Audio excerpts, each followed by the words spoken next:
कहानी शुरू होती है एक लड़की से जो फोटो खींचते समय गलती से एक हत्या का दृश्य अपने कैमरे में कैद कर लेती है। लेकिन हैरानी की बात यह थी कि वह डरकर तुरंत वहां से भागती नहीं है, बल्कि वह हिम्मत दिखाते हुए जब हत्यारा लाश को ठिकाने लगाने में व्यस्त होता है उसी दौरान अपने कैमरे से उसके चेहरे की तस्वीरें ले लेती है। सब कुछ करने के बाद ऐना तेजी से सड़क की ओर भागती है ताकि अपने अंकल के साथ पुलिस स्टेशन जाकर रिपोर्ट कर सके। लेकिन जब वह कार के पास पहुंचती है तो अंदर कोई नहीं होता। उसके मन में ख्याल आता है कि शायद गोली की आवाज सुनकर उसके अंकल उसे ढूंढने वापस चले गए होंगे। ये सोचकर ऐना तुरंत वापस दौड़ती है, लेकिन जैसे ही वो वहां पहुंचती है तो देखती है कि उसके अंकल का सामना पहले ही हत्यारे से हो चुका है। वह जोर से चिल्लाकर अपने अंकल को चेतावनी देती है, लेकिन तब तक बहुत देर हो चुकी होती है। अगले ही पल हत्यारा उसके अंकल को गोली मार देता है। अब हत्यारा ऐना को भी खत्म करने ही वाला होता है, तभी उसकी नजर ऐना के कैमरे पर पड़ती है। उसी पल का फायदा उठाकर ऐना वहां से भाग निकलती है। भागते भागते वह एक घर तक पहुंचती है और मदद मांगती है। घर का मालिक निक पहले तो कुछ समझ नहीं पाता, लेकिन इससे पहले कि वह कुछ पूछता अचानक गोली चलती है और उसके पैर में लग जाती है। तभी निक को समझ आता है कि यह लड़की किसी खतरनाक हत्यारे से बच रही है। जैसे ही हत्यारा घर के पास आता है, निक तुरंत दरवाजा बंद करके अंदर छिप जाता है और अपनी बंदूक में केवल 2 गोलियां भरता है। जैसे ही हत्यारा दरवाजा तोड़कर अंदर घुसता है, निक अचानक हमला करता है, लेकिन दूरी ज्यादा होने के कारण गोली हत्यारे को गंभीर चोट नहीं पहुंचा पाती। फिर भी बंदूक की ताकत देखकर हत्यारा सावधान हो जाता है और छिपकर मौके का इंतजार करने लगता है। दूसरी ओर घायल होने के कारण निक भी अब खुलकर लड़ नहीं सकता था और दोनों के बीच एक तनावपूर्ण स्थिति बन जाती है। हत्यारे को डराने के लिए निक झूठ बोलता है कि उसने पुलिस को फोन कर दिया है। ये सुनकर हत्यारा घबरा जाता है और घर में फोन ढूंढने लगता है, लेकिन उसे पता चलता है कि फोन की लाइन तो जुड़ी ही नहीं है। इसके बाद हत्यारा एक सौदा पेश करता है, अगर निक लड़की को उसके हवाले कर दे तो वह यहाँ से चला जाएगा। लेकिन निक जानता था कि अगर उसने ऐना को सौंप दिया तो उसकी मौत तय है, इसलिए वह साफ मना कर देता है। अब दोनों समझ जाते हैं कि यह एक लंबी और खतरनाक लड़ाई होने वाली है। वे अपने अपने घावों का इलाज करने लगते हैं। इलाज के बाद निक को एक आइडिया आता है। वह ऐना से तौलिया और बल्ब मंगवाता है। बल्ब को तोड़कर उसके कांच के टुकड़े सीढ़ियों पर बिखेर देता है ताकि हत्यारे की हर हलचल का पता चल सके। फिर ऐना पूरी घटना निक को बताती है और सबूत सुरक्षित रखने के लिए कैमरे की फिल्म उसे दे देती है। निक उस फिल्म को छिपाने के लिए ऐना से कहता है कि वह उसे बाथरूम के पानी के टैंक में छुपा दे। इसी बीच हत्यारा नीचे घूमते हुए एक चिट्ठी पाता है जिसमें निक की दुखद कहानी लिखी होती है कि कैसे उसके बेटे की मौत एक हादसे में हो गई थी और उसकी पत्नी उसे छोड़कर चली गई थी। यह पढ़कर हत्यारा निक को मानसिक रूप से तोड़ने की कोशिश करता है और उसे कमजोर और नाकाम इंसान कहकर चिढ़ाता है। निक टूटने लगता है, लेकिन ऐना उसे हिम्मत देती है और कहती है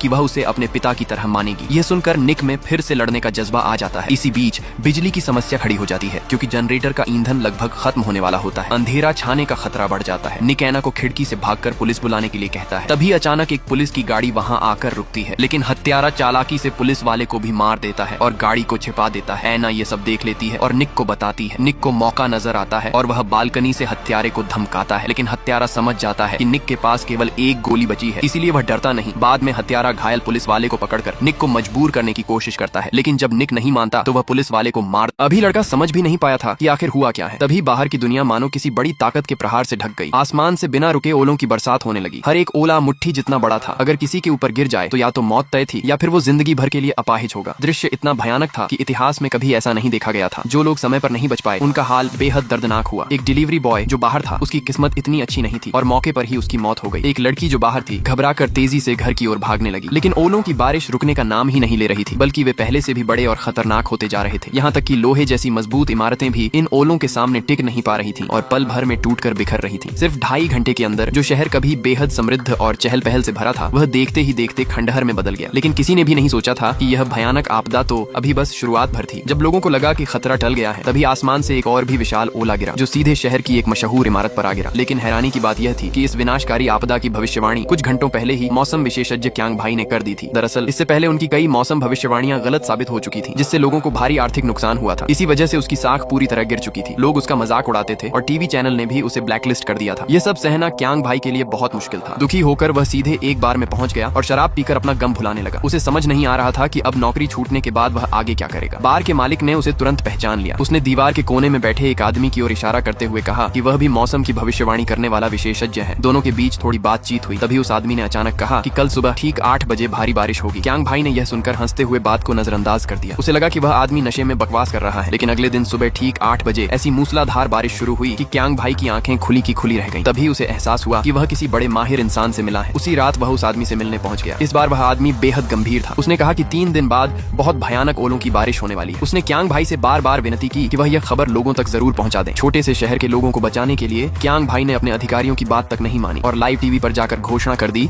कि 3 दिन बाद इतिहास की सबसे खतरनाक ओलों की बारिश होगी, इसलिए कोई भी घर से बाहर न निकले। लेकिन जिस दिन यह भविष्यवाणी सच सच होने वाली थी। उस दिन सुबह आसमान बिल्कुल साफ था, धूप खिली हुई थी और कहीं भी ओलों का नामो निशान नहीं था। गांव के लोग एक बार फिर क्यांग भाई पर गुस्सा होने लगे, लेकिन तभी अचानक आसमान से हजारों लाखों ओले गिरने लगे। खुशकिस्मती से क्यांग भाई की चेतावनी की वजह से लोग पहले ही घरों में सुरक्षित थे, इसीलिए इस आपदा में जान माल का नुकसान बहुत कम हुआ। आखिरकार टीवी चैनल ने क्यांग भाई को दोबारा नौकरी पर रख लिया।